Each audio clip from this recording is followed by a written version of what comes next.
ആകാശവാണി. നമസ്കാരം. പ്രത്യേക വാർത്താ ബുള്ളറ്റിൻ വായിക്കുന്നത് മഹേഷ് ദിവാകരൻ. വിവിധ വിഷയങ്ങളെ ചൊല്ലി ലോക്സഭയിൽ ഇന്നും പ്രതിപക്ഷ ബഹളം. രാവിലെ 11 മണിക്ക് സഭാ നടപടികൾ ആരംഭിച്ചപ്പോൾ ചോദ്യോത്തരവേള പ്രതിപക്ഷം തടസ്സപ്പെടുത്തി. തുടർന്ന് 12 മണിവരെ സഭ നിർത്തിവച്ചു. വീണ്ടും പുനരാരംഭിച്ചപ്പോൾ പ്രതിപക്ഷം കൊണ്ടുവന്ന അവിശ്വാസ പ്രമേയത്തെ സ്പീക്കർ ഓം ബിർള അഭിസംബോധന ചെയ്തു. ഭരണഘടനാ മൂല്യങ്ങൾ ഉയർത്തിപ്പിടിക്കാനുള്ള തീരുമാനമാണ് കൈക്കൊണ്ടിട്ടുള്ളതെന്നും ഓം ബിർള പറഞ്ഞു.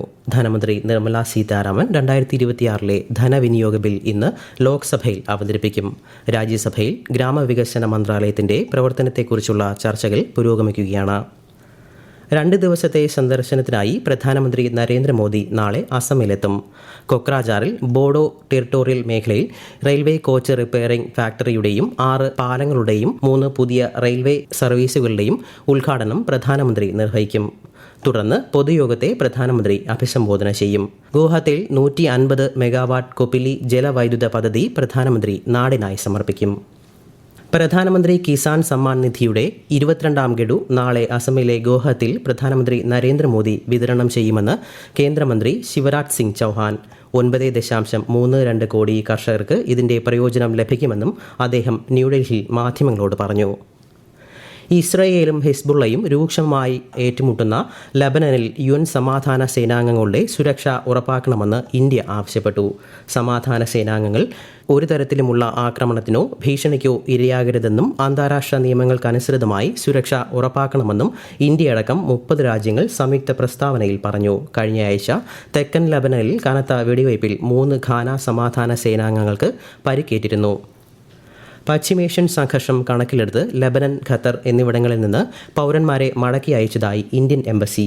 ബൈറൂത്തിൽ നിന്നുള്ള 177 ഇന്ത്യൻ പൗരന്മാർ ഉൾപ്പെടുന്ന ആദ്യ സംഘവും ഖത്തറിൽ നിന്നുള്ള 500-ലധികം ഇന്ത്യക്കാരും ഇന്ത്യയിലേക്ക് മടങ്ങിയതായി ഖത്തറിലെയും ലബനനിലെയും ഇന്ത്യൻ എംബസികൾ അറിയിച്ചു. ഇറാഖിലെ ബസ്രയ്ക്ക് സമീപം അമേരിക്കൻ ഉടമസ്ഥതയിലുള്ള എണ്ണക്കപ്പൽ ആക്രമിക്കപ്പെട്ടു. ആക്രമണത്തിൽ ഒരു ഇന്ത്യക്കാരൻ കൊല്ലപ്പെട്ടു. മാർഷൽ ഐലൻഡ്സ് പതാക വഹിച്ച സേഫ് സീ വിഷ്ണു എന്ന കപ്പലിന് നേരെയാണ് ആക്രമണം ഉണ്ടായത്. കപ്പലിലെ 15 ഇന്ത്യൻ ജീവനക്കാരെ സുരക്ഷിതമായ സ്ഥലത്തേക്ക് മാറ്റിയതായി ഇറാഖിലെ ഇന്ത്യൻ എംബസി അറിയിച്ചു. സംസ്ഥാനത്ത് ഈ വർഷം ജനുവരി 1 18 വയസ്സ് പൂർത്തിയായിട്ടും തീവ്ര വോട്ടർ പട്ടിക പരിഷ്കരണ സമയത്ത് പേര് ചേർക്കാൻ സാധിക്കാത്തവർക്ക് പട്ടികയിൽ പേര് ചേർക്കാൻ അവസരം. voters.eci.gov.in എന്ന വെബ്സൈറ്റിലൂടെയോ EasyNet മൊബൈൽ ആപ്ലിക്കേഷൻ വഴിയോ ബൂത്ത് തല ഓഫീസർ വഴിയോ അപേക്ഷിക്കാം.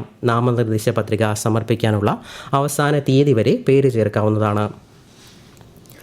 കേരള സംസ്ഥാന ഭവന നിർമ്മാണ ബോർഡിന്റെ മറൈൻ ഇക്കോസിറ്റി പദ്ധതിയുടെ ശിലാസ്ഥാപനം ഇന്ന് വൈകിട്ട് 4 മുഖ്യമന്ത്രി പിണറായി വിജയൻ നിർവഹിക്കും. കൊച്ചി ബോൾഗാട്ടി പാലസിൽ നടക്കുന്ന ചടങ്ങിൽ മന്ത്രി കെ രാജൻ അധ്യക്ഷനാകും. 3 ഘട്ടങ്ങളിലായി 3394 കോടി രൂപ ചെലവിലാണ് പദ്ധതി നടപ്പിലാക്കുന്നത്. തമിഴ്നാട് ഗവർണറായി രാജേന്ദ്ര വിശ്വനാഥ് ആർലേക്കർ സത്യപ്രതിജ്ഞ ചെയ്തു. ലോക്ഭവനിൽ മദ്രാസ് ഹൈക്കോടതി ചീഫ് ജസ്റ്റിസ് സത്യവാചകം ചൊല്ലിക്കൊടുത്തു. ചടങ്ങിൽ മുഖ്യമന്ത്രി MK സ്റ്റാലിൻ ഉൾപ്പെടെയുള്ളവർ പങ്കെടുത്തു. ഇന്ന് ലോക വൃക്ക ദിനം. വൃക്ക ആരോഗ്യം എല്ലാവർക്കും, ജനങ്ങളെ പരിപാലിക്കുക, ഭൂമിയെ സംരക്ഷിക്കുക എന്നതാണ് ഈ വർഷത്തെ പ്രമേയം. വൃക്കകളുടെ ആരോഗ്യത്തെക്കുറിച്ച് അവബോധം വളർത്തേണ്ടത് അനിവാര്യമാണെന്ന് കേന്ദ്ര ആരോഗ്യമന്ത്രി JP നഡ്ഡ പറഞ്ഞു. പ്രധാനമന്ത്രി ദേശീയ ഡയാലിസിസ് പരിപാടിയിലൂടെ ദശലക്ഷക്കണക്കിന് ജനങ്ങൾക്ക് സൗജന്യ ചികിത്സ ലഭിച്ചു വരുന്നതായി അദ്ദേഹം സമൂഹമാധ്യമത്തിൽ പറഞ്ഞു. 2040 വൈദ്യുതി ഉൽപ്പാദനം പൂർണ്ണമായും പുനരുപയോഗ സാധ്യതയുള്ള സ്രോതസ്സുകളെ ആശ്രയിച്ചായിരിക്കണം എന്നതാണ് സംസ്ഥാന സർക്കാരിന്റെ കാഴ്ചപ്പാടെന്ന് മുഖ്യമന്ത്രി പിണറായി വിജയൻ. ഇടുക്കി പള്ളിവാസൽ വിപുലീകരണ പദ്ധതിയുടെ കമ്മീഷനിങ്ങും ഇടുക്കി ജലവൈദ്യുത പദ്ധതിയുടെ സുവർണ ജൂബിലി ആഘോഷവും ഉദ്ഘാടനം ചെയ്യുകയായിരുന്നു അദ്ദേഹം. പാലക്കാട് പൊള്ളാച്ചി മെമു സർവീസ് ഇന്നു മുതൽ പതിവ് സർവീസ് ആരംഭിക്കും. പ്രധാനമന്ത്രി നരേന്ദ്രമോദി ഇന്നലെയാണ് ട്രെയിൻ ഫ്ളാഗ് ഓഫ് ചെയ്തത്. ഒലവക്കോട് ജംഗ്ഷൻ റെയിൽവേ സ്റ്റേഷനിൽ നിന്ന് വൈകിട്ട് 7 മണിക്ക് പുറപ്പെടുന്ന ട്രെയിൻ രാത്രി 9:10 പൊള്ളാച്ചിയിലെത്തും. അടുത്ത ദിവസം പുലർച്ചെ 5:15 പൊള്ളാച്ചിയിൽ നിന്ന് പുറപ്പെട്ട് 7:10 ഒലവക്കോട് റെയിൽവേ സ്റ്റേഷനിൽ എത്തുക. സംസ്ഥാനത്ത് പകൽ താപനില വർദ്ധിക്കുന്നു.